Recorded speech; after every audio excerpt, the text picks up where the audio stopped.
Before I dive into today's episode, I do have a mini announcement to make. So, if you've been a longtime listener of Mindful with Mina, you've probably noticed a new name pop up for this show. And I am so excited to share that I have officially rebranded Mindful with Mina to This Feels Familiar. The content of the show isn't changing. The message is still going to be the same. But for a really long time, I felt like I was outgrowing the name Mindful with Mina. It was no longer really capturing the core essence of what the show is about. And so I introduced to you This Feels Familiar. I feel like this new name captures that moment when you realize you're replaying the same pattern again, and that recognition is what the show is all about. So, whether you're new here or you've been listening since the beginning, welcome to This Feels Familiar. I'm your host, Minaa B. I'm an author, therapist, and creator of the siblinghood theory. And this show explores the themes of belonging, conflict, and the relational patterns shaping your life. So, let's dive in. As a therapist, one of the most common things I help my clients navigate is being on the receiving end of the silent treatment. It shows up everywhere in sibling relationships, friendships, romantic partnerships, even with parents.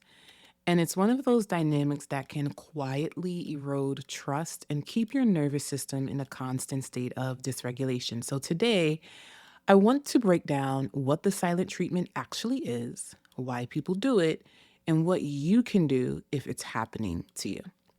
So let's start by getting clear on what the silent treatment is all about.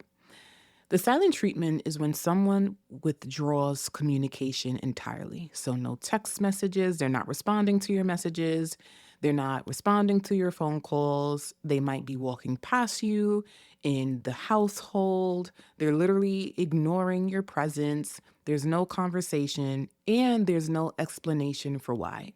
It's not someone saying, I'm really upset right now and I need some time to process this. So, can we talk about it tomorrow? That is healthy communication. There's clarity, there's a timeline, and there's respect for both people's needs. The silent treatment, however, looks different. There's no indication of what's happening or when or if they'll be ready to talk. So you're left guessing or trying to figure out what you even did wrong and wondering if you should be the bigger person and just reach out or give them more time. Now, sometimes people do this because it's a learned behavior. They most likely grew up around this particular behavior and it became the way they learned to manage their own discomfort when conflict arises. It might be how they learned to navigate conflict if they grew up in a home where they were on the receiving end of the silent treatment. But sometimes the silent treatment is intentional punishment. It's a way of saying, I want you to feel just as uncomfortable as you're making me feel. So, whether it's learned or deliberate, the impact is still the same. It shifts the power dynamic because now they get to decide when and if connection resumes, and you're left holding all the discomfort. This is what researchers call stonewalling. Research from the University of Arizona found that stonewalling is associated with increased anxiety, depression, and relationship dissatisfaction in the person on the receiving end. So I want you to take a moment to reflect and think about situations and relationships in which you probably were on the receiving end of the silent treatment. Did it bring up feelings of anxiety? Did it bring up relational dissatisfaction with the person or just the relationship in general? Did it start to make you feel depressed? Did it make you feel hopeless because you didn't know when that person was going to speak to you? It wasn't because you were going crazy. This is literally the psychological impact of being on the receiving end of the silent treatment. And studies show that the silent treatment activates the same brain regions as physical pain. Your body literally registers being shut out by someone you care about as a threat. And understanding why it hurts so much and why it works starts with looking at where this dynamic actually comes from. So, why do people do this? It is a sign of emotional immaturity. I spend a lot of time exploring sibling and peer dynamics, and one dimension that comes up constantly is power. First, I want to speak to why this might happen in your peer to peer relationships, and that includes your siblings. So, why do people do this?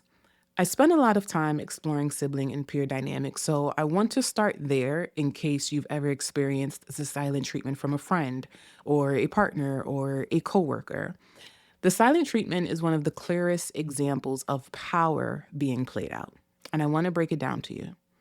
The first thing to understand is that the person who is giving you the silent treatment probably never learned healthy conflict navigation.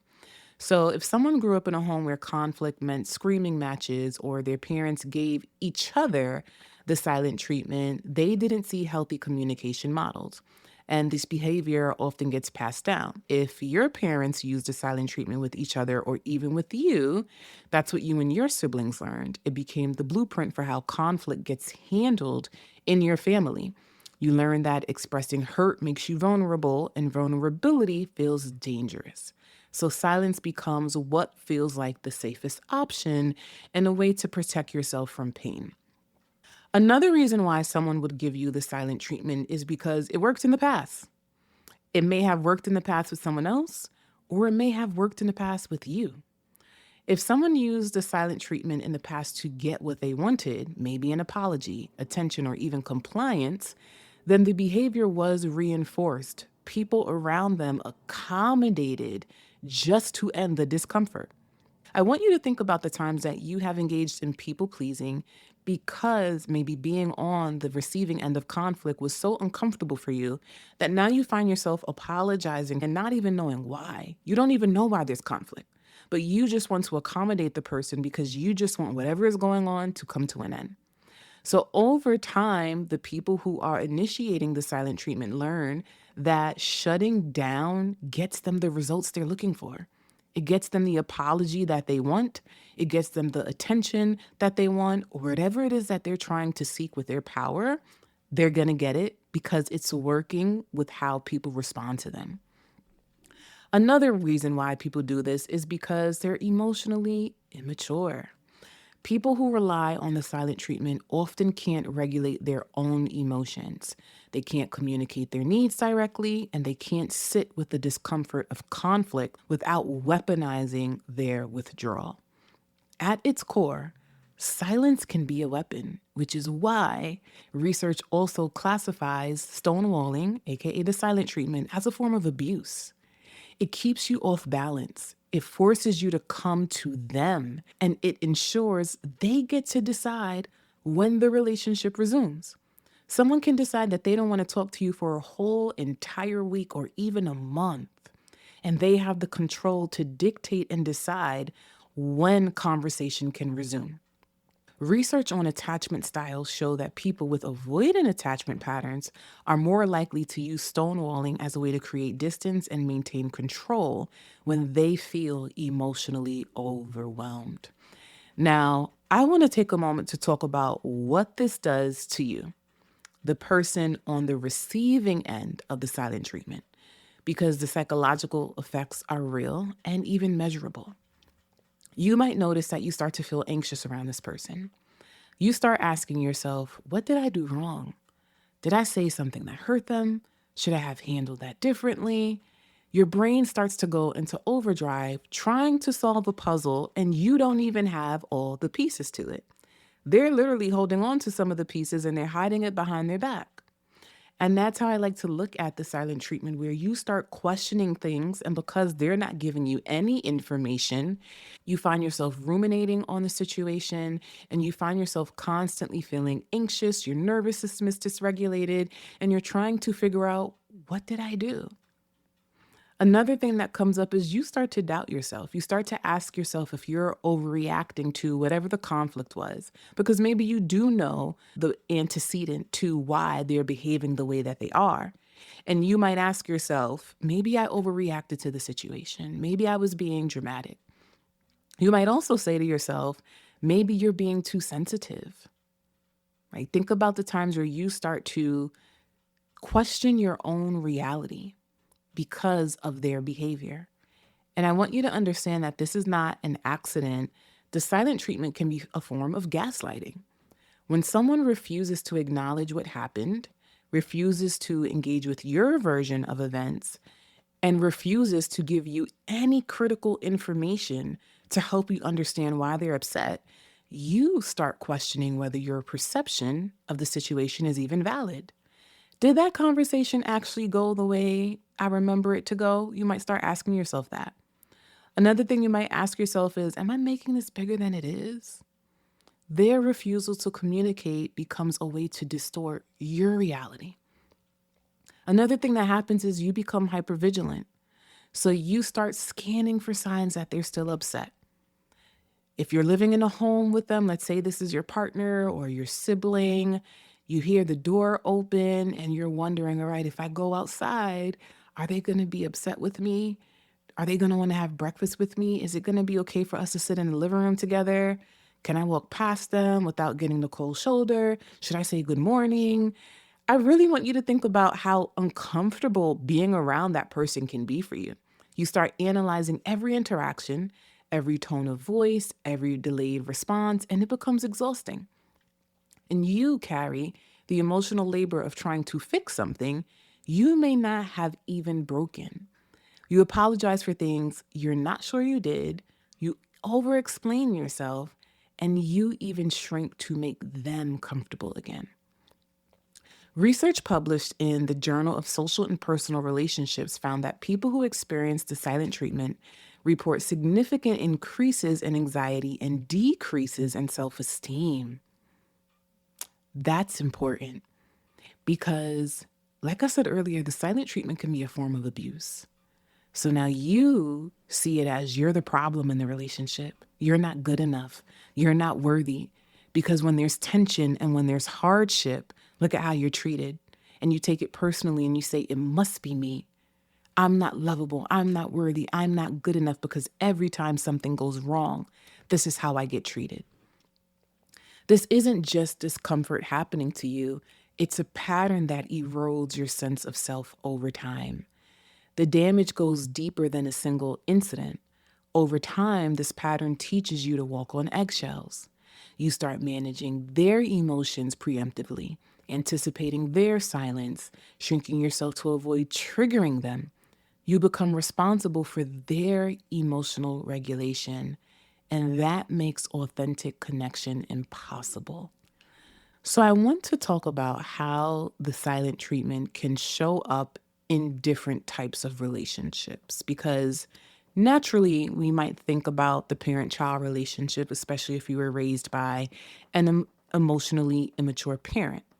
However, the silent treatment is a technique that can be used by your peers as well, even your partner, and even in the workplace with your colleagues.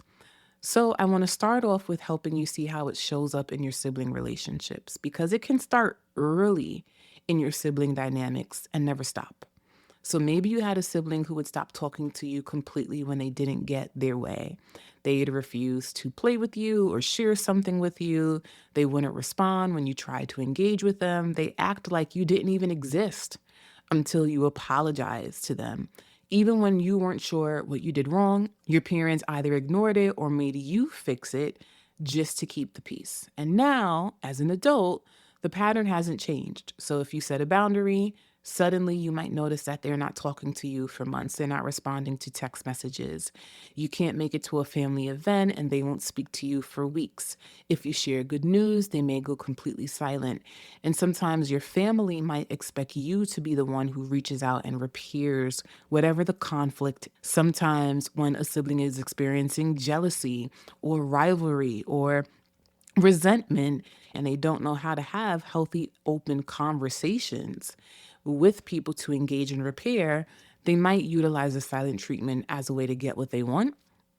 They also might think that the silent treatment is a better approach to navigating conflict, and all it is causing harm.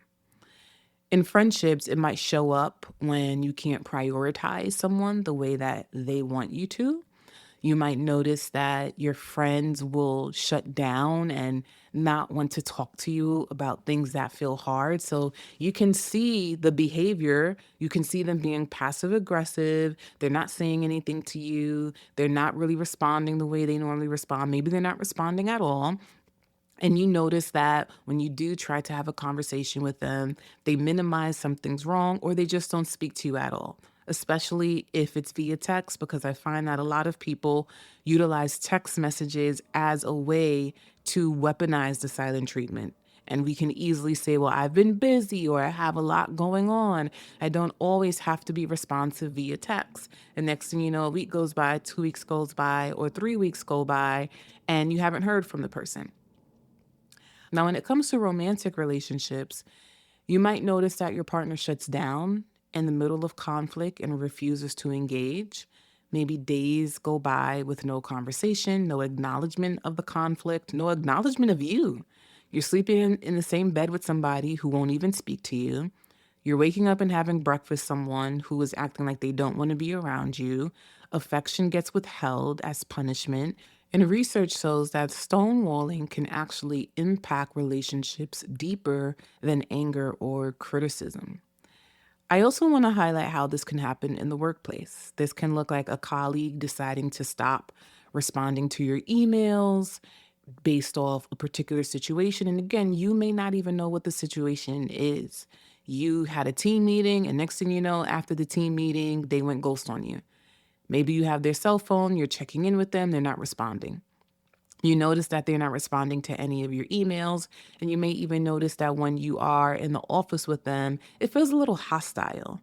They're making the environment a little hostile by giving you the cold shoulder, maybe not making eye contact with you. So they're engaging in these slight behaviors that show you something is wrong, but because they're not communicating with you, they're literally not speaking to you. It's a very uncomfortable dynamic to be in. And it can even be more uncomfortable if you're working remotely because you have to rely on communication when you're working remotely. And so if somebody is literally not responding to you, this can impact you mentally, but it can also impact you on the job. And so when it comes to the silent treatment, it can manifest in so many different relationships. Someone feels upset or threatened, and instead of saying whatever it is that's happening, they're weaponizing silence. So, what do you do when someone is giving you the silent treatment? I know it can feel hard, and I know it can make you feel even powerless, but I want to walk you through some strategies. The first thing that you can do is name it directly. Sometimes we have to call people out for their poor behavior. And there are gentle ways that you can do this. You might say to your cousin, your sister, or your mother, or your coworker, I noticed that you haven't responded to my messages. If you need space, I understand, but I would like to get some clarity to understand what's going on between us. You're stating an observation and giving them a chance to clarify. So if they continue the silence, you have your answer. You understand what's going on here. And naming the behavior and the pattern removes some of their power. They can't pretend it's not happening when you've acknowledged it directly. The next thing I want you to do might be hard, but you need to stop chasing them, especially if you're someone who hates unresolved tension. Your job is not to manage other people's emotions, nor is it your job to force it out of people. You have to resist the urge to over apologizing or guessing what's wrong or sending multiple messages. If you've already sent them 5 text messages and they're ignoring you, especially if they said read, the sixth message, the seventh, or the eighth may not do anything. I need you to teach yourself how to sit with the discomfort of the experience. It's okay to name what's happening to you. They're giving me the silent treatment. This feels unhealthy. This feels very uncomfortable for me. But I also know that I can't force someone to engage with me. Healthy people know how to communicate when they're ready. So chasing someone down only reinforces the behavior because they're recognizing the power they have over you. They're recognizing that by engaging in this particular pattern and behavior, you give them the attention that they want. And it teaches them that shutting down gets them in a place of control. And it allows them to have the power that they're searching to have. So I just want you to be mindful about the ways you might chase after someone, especially if you know you didn't do anything wrong. Or if you don't even know what you did. If they're not communicating with you, or even if you ask and you say, did I do something? And they still don't want to respond, there's not much you can do other than regulating your own nervous system. I also encourage you to set a boundary around the silence. And so you can say something like, I'm willing to work through conflict, but I can't do that if you're not communicating. So if I don't hear from you in a few days, I'm going to assume you need more space and I'll reach out again next week. Or you can say, I'm going to assume you need more space and I won't be reaching out at all. This gives you back some power. You're not sitting in limbo, waiting for them to decide when the relationship resumes. You're setting the terms that protect your emotional well being. You're letting them know this is what I'm not going to tolerate from you. So you can either reach out when you're ready or I won't be reaching out at all. Another thing is don't reward the behavior. So when they finally break the silence, and they usually do, please do not act like nothing happened. Speak up and address the pattern. You can say to them, it's nice to hear from you again, but I need us to talk about what just happened. Going silent for days isn't okay with me. Withdrawing communication with you when you're angry isn't okay with me. If they refuse to have that conversation, that tells you something important about whether they're capable of healthy conflict. And here's the reality. Them giving you the silent treatment already shows you that they're not capable of healthy conflict. So now when you address them, if they're still choosing to shut down or deflect or minimize, I need you to use that as vital information regarding what that relationship is going to look like for you. Because if you can't be in a relationship with people who can manage conflict, it can impact your mental health. And so I just want you to ask yourself, what does it look like for me to not reward the behavior? What does it look like for me to address the pattern head on? Rewarding their return with relief and no accountability teaches them that the silent treatment works because now the both of you are acting like nothing happened and we need to stop sweeping things under the rug. Another thing I want you to do is to assess if this is a pattern. There are times where people might engage in the silent treatment and they do it one time and you're like, all right, this is the first time they've ever done this. Maybe they're really upset. Maybe they're emotionally flooded. Maybe something is going on. But if they are repeatedly giving you the silent treatment, this can be a form of manipulation. And I want you to ask yourself, do they do this every time there's conflict? Is this their go-to response when they're upset? Because if the answer is yes, this also shows you that you're dealing with someone who doesn't have the skills to engage in healthy conflict. And as I said earlier, when you are on the receiving end of the silent treatment, it increases anxiety.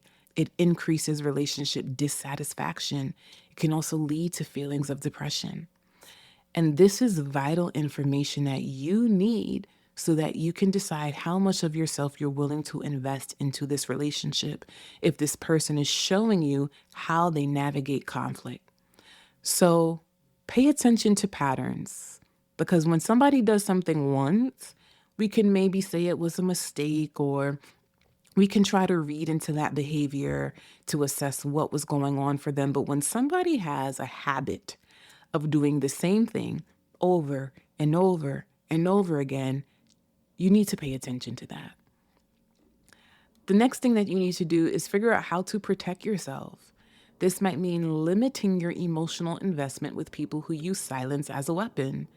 You can love someone and still refuse to tolerate their behavior. So ask yourself if distance is necessary, because distance is not a punishment. It can be a form of protection. You're not abandoning that person by creating space.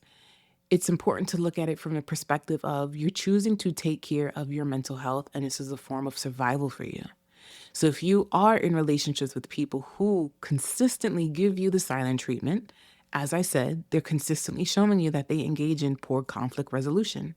They have very, very poor conflict management skills. So you have to ask yourself how much emotional closeness you even want to have with this person. And I also want you to consider whether this relationship is even safe. The silent treatment is a form of emotional abuse, especially when it's part of a larger pattern of manipulation, meaning sometimes it's happening amongst other things. So if it's combined with gaslighting, guilt tripping, or other controlling behaviors, you're dealing with a bigger problem. This is where therapy can be useful because therapy can help you see the patterns more clearly and decide what you need to do. Some relationships aren't meant to continue on, and some relationships, you have to ask yourself what are the skills that you think you need to protect yourself from people who engage in these types of behaviors. So, one of the things I want you to think about is how the silent treatment isn't about needing space, it is about control. And you don't have to accept that behavior. It's important to ask yourself, what are the behaviors that you are willing to deal with in your relationships? Because healthy conflict sounds like this: I'm upset right now and I need some time to think. Maybe we can talk about this later tonight or tomorrow. That type of communication is clear, it's respectful, and it's not manipulative. You're not responsible for decoding someone's silence. You're not required to chase someone who refuses to communicate. And you're also not obligated to stay in relationships where your emotional well being is treated as less important than someone else's need for control. So, if this episode resonated with you, please rate and subscribe to the show. It helps more people find these conversations. Another thing that you can do if you want to keep learning from me is subscribe to my newsletter, All the Hard Things on Substack. And if you haven't already, grab a copy of my book, Owning Our Struggles, wherever books are sold. Here's what I want you to remember from today's episode. The silent treatment says more about the person giving it than it does about you. You can't fix someone who refuses to communicate, but you can decide how to respond to it. Until next time.